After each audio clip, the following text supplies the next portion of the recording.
Diputado Cristian Monkever, diputado por Las Condes, Vitacura Lo Barnechea, de Renovación Nacional, además abogado, que también nos va a exponer durante los siguientes 10 minutos.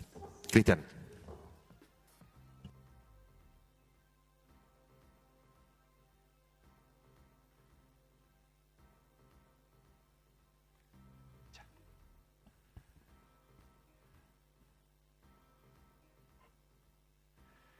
Bueno, primero que todo, agradecer la invitación, agradecer que parto y ojalá que tampoco termine con pifia, que eso ya es importante, porque uno ha ido escuchando y ha ido viendo y mirando que los políticos y la política en general, y la clase política, los actores políticos y todos sus epítetos, son los responsables, causantes y provocadores de gran parte de los problemas que se están viviendo hoy día en el país. Yo creo que en eso hay algo de cierto, de todas maneras, pero no sé si lo será en forma completa o total. Y eso es un tema que hay que analizar y hay que debatir y hay que escuchar mucho. Yo soy de los convencidos en eso. De partida yo agradezco ser el único político, no sé si político, porque aquí todos los que hemos hablado y todos los que están hablando, algo de político tienen, y ustedes también, pero sí el único político profesional y además elegido para ejercer un cargo, lo que es de una tremenda potencia y de una representación o representatividad o intimidad importante.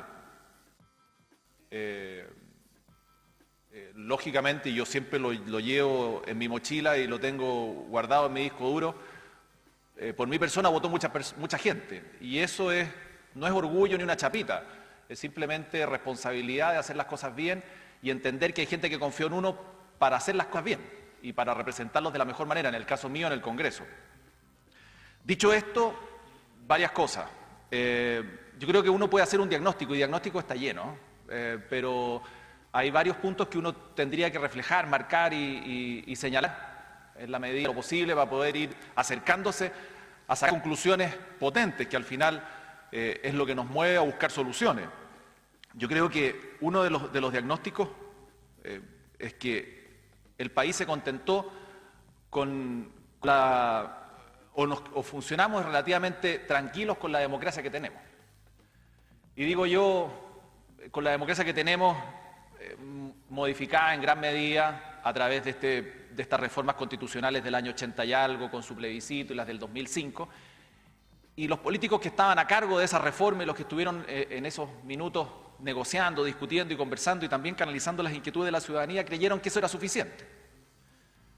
Y ahí hay un problema, y creyeron que era suficiente los acuerdos en el Congreso, y creyeron que era suficiente un gobierno de centro-izquierda dirigiendo el país, conduciendo, con avances, lógico, en estos 20 años, con grandes avances, con grandes errores también, aciertos, desaciertos, como todos los gobiernos, más allá de la contingencia y la crítica política, errores que cometen todos, como les decía, pero nos quedamos contentos con eso. Y eso es un primer punto que hay que tenerlo en cuenta. Yo creo que ahí hay algo de error, como ya que no pasa nada, ya que se nos está diciendo de alguna manera, como decía Roberto, en las encuestas, pero no las miramos como correspondía, o no se han mirado como correspondía, o no se le dio el análisis o la profundidad que correspondía. Eso yo creo que es un punto que hay que tener en consideración. Segundo, también entendíamos, o se entiende hasta el día de hoy, que con el solo hecho de que un ciudadano vaya a votar cada 4 años, por un alcalde, un concejal, un parlamentario o un presidente de la República, era necesario y suficiente como para tener legitimidad. Y nos quedábamos tranquilos y uno siempre se acostumbra al mensaje o la respuesta de las personas cuando uno está yendo a agrupaciones, a conversar con diferentes personas, lo veo en la pura tele, o aparecen para pedir el voto y nunca más se les ve. Pero ese mensaje, que siempre uno lo escucha, algo dice, nos quedamos con el puro voto. Y ahí también hay otro diagnóstico importante. Pero, lógicamente, en esos 4 años de mandato, había que hacer mucho más que quedarse con el puro voto. No digo yo que no se trabaje, yo lo veo a diario, llevo 6 años en el Parlamento y veo cómo la gran cantidad, que es lo que me toca a mí ver, de diputados, trabajan en su distrito, trabajan atendiendo temas de su distrito, de personas, de problemas, de inquietudes, y invierten mucho tiempo en legislar y en tratar de sacar adelante de mejor manera las leyes, de discutir, de debatir, pero yo no hablo de ese trabajo, yo creo que el voto no era solamente con lo cual nosotros nos teníamos que quedar, sino que además eso debería venir acompañado de esto, de conversación, de contacto, de seminarios, de ir a la U, de ir a organizaciones intermedias, de escuchar lo que la gente está queriendo decir, pensando, diciendo, reclamando, o la angustia de las personas de lo que estaba viviendo día a día. Y yo creo que ahí también hay un tema que estuvo presente y que forma parte del diagnóstico de las cosas que están ocurriendo hoy día. ¿Por qué? Porque no se supo leer lo que estaba en ebullición. Dicho esto, ¿quiénes son los encargados de canalizar estas inquietudes? Lógicamente los políticos, de todas maneras. Y los partidos políticos juegan un rol ahí importantísimo. ¿Y los partidos políticos están jugando ese rol? Al parecer no. Y digo al parecer no para no ser tan tajante. Yo creo que no, definitivamente no. ¿Lo jugaron en algún minuto? Sí. ¿Son necesarios los partidos políticos? Absolutamente. Pero no lo están jugando, no están jugando ese rol. Entonces, esas inquietudes que son las propias que debe canalizar un partido político para poder, en el caso de que uno sea gobierno, llevarlas al gobierno, en el caso de que uno sea oposición, fiscalizar de alguna manera y contribuir a mejorar el accionar del gobierno a través de la labor legislativa, principalmente la oposición, no se ha hecho. O se dejó de hacer. Yo creo que en algún minuto sí se hizo, pero se dejó de hacer. Y a este diagnóstico político, se suman una serie de inquietudes que hoy día han estado presentes o que este año han estado presentes, que uno puede ir analizando rápidamente. Hay un descontento generalizado, por muchas razones, no soy yo el llamado a explicarlas, ya las hemos escuchado y los hemos leído y lo hemos visto. Hay una desigualdad tremenda, es caótico un país que tiene los niveles de crecimiento y de cifras, pero los niveles de desigualdad que tiene, y no vamos a ahondar en eso porque todos sabemos y nosotros tenemos absolutamente asumido que eso está presente. 2 minutos. Sí. La gente no está perdonando los errores. En el fondo, hay mucha gente que sinceramente no está feliz con lo que está ocurriendo. El crecimiento no está llegando a todas las personas. Hay enamoramiento de las cifras. Se habla del 8%, se habla del desempleo, se habla de aquí, se habla allá. Es una especie de enamoramiento de las cifras y no se baja más allá. Y ahí está el diagnóstico. Entonces, ¿qué hacer con todo esto? Yo creo que lo primero de todo es recuperar las confianzas. Recuperar las confianzas, y yo lo digo principalmente por lo que ocurrió con el movimiento estudiantil año 2006, hoy día. Lo que está pasando, en gran medida, tiene algo de eso. Y si no es algo, es mucho de eso. Hay desconfianza de lo que pueda pasar entre el movimiento ciudadano y el movimiento político, entre el movimiento estudiantil y los políticos respecto de darle respuesta a esas inquietudes. Segundo, yo creo que tiene que existir transigencia, diálogo. No me voy a ahondar en eso, pero sí tiene que estar presente. Tercero, ¿tiene que haber adecuaciones a la institucionalidad política? Sí. Yo no creo que la solución sea de golpe y porrazo una nueva constitución, como escuchábamos recién. Una nueva estructura del orden político, económico, social establecido. Bla, bla. No creo que sea así. Yo creo que sí hay que hacer cambios importantes, como lo decía Patricio Aylwin, en la medida de lo posible. Y lo digo en la medida de lo posible porque yo formo parte de un partido que es un partido de gobierno y uno tiene que avanzar en la medida de lo posible.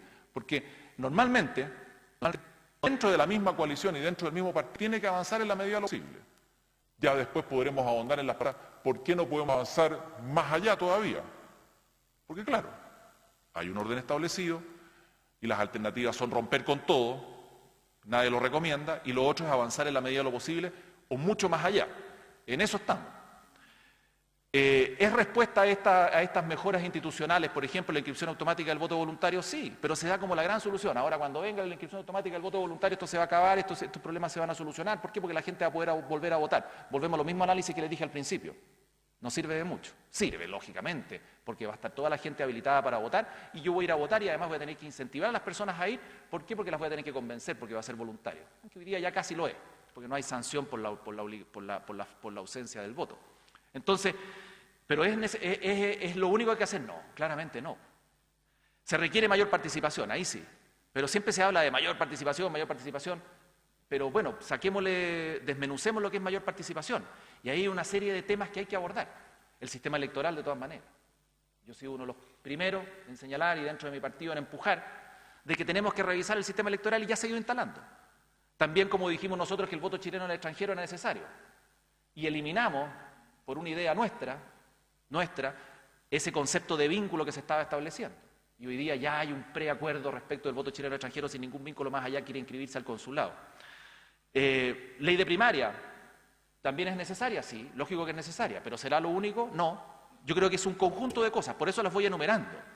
Este conjunto de cosas en las cuales uno va a ir avanzando, ¿dice en relación con un cambio al modelo económico, político y social establecido? Sí, en parte sí. Tiempo. En parte sí. Entonces, yo creo que hay que ir haciéndose cargo de estas cosas. La ley de partidos políticos, lógicamente hay que reformarla. Se le exige y se le pide mucho a los políticos. Estoy de acuerdo que así sea. Estoy totalmente de acuerdo. Pero también tiene que haber una institucionalidad que responda a eso. La ley de partidos políticos surgió en el gobierno de Pinochet, en la dictadura, y por lo tanto se concibió con desconfianza a los políticos. Ese era el mensaje que había en ese minuto. Desconfianza a los políticos. Desconfianza a los políticos. Entonces, ¿qué corresponde ahí? Hay que hacerle adecuaciones. Y por último, hacerse cargo de lo que está ocurriendo, que va mucho más allá de los políticos, va mucho más allá de los políticos. Yo quiero solamente, para terminar, nombrar cuatro situaciones. Una, el país no tolera el nivel de desigualdades que hoy día se están viviendo. Hay que hacerse cargo de eso. Respuestas hay miles, el gobierno está actuando de alguna manera con respuestas tajantes a los temas de desigualdad. Son insuficientes, a lo mejor, para todo el mundo pueden ser insuficientes, pero hay que avanzar en eso. Yo crecí con el eslogan crecer con igualdad, y la verdad que no crecimos con igualdad. Yo llegué a ser diputado con el eslogan crecer con igualdad, no yo, sino que ese era lo que se vivía en ese momento en la sociedad, esa política, y no crecimos con igualdad. Después, terminar en segundo punto con los abusos. Yo creo que los abusos, la gente estaba más arriba de la coronilla con los abusos, todo el mundo. Uno se indigna con los abusos permanentes de cualquier tipo de institución, organización, etcétera, y que creo que se refleja en lo que ha ocurrido en estos meses con el retail y con la Polar. 3, yo creo que hay que generar también y hacerse cargo de eso, para ir terminando. Estamos en el tiempo ya. Un país absolutamente respetuoso y más sustentable y más respetuoso del medio ambiente, que es un tema que yo creo que también hay que plantear.